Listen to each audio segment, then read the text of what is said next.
جبت شوية خرز زي الخرز ده، طبعا اكيد بتشوفوه كتير، اللي هو اسمه فتافيت السكر.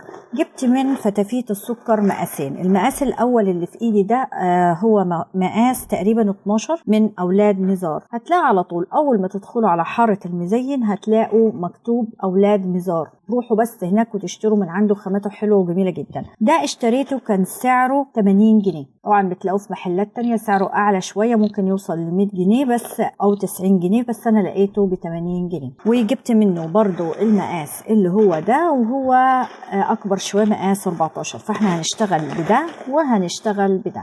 طبعا جبت اللون الابيض في البدايه، بس ان شاء الله بعد كده هنجيب الوان كتيره قوي من فتافيت السكر، في الوان جميله جدا، بس انا جبت ده كبدايه احنا هنشتغل بيها، وبعد كده ان شاء الله لما نبقى شطورين وفاهمين اغلب انواع الغرز وازاي نشتغل والخيوط ازاي نمسكها والخرز ازاي نستخدمه، هنبدا نجيب الوان تانية وحاجات تانية جديده. كمان جبت اللي هو خرز اللي هو اللولي ده. طبعا اللولي ده ساعات بيدخلوه مع الفتافيت وساعات بيشتغلوا بيه شنط لوحديها. ده برضو من اولاد مزار من السوبر لوكس، انضف الانواع. طبعا في النوع المصري، انضف انواع النوع المصري اللي هو MK، بس غالبا بيقشر. النوع ده مش بيقشر معاكم خالص.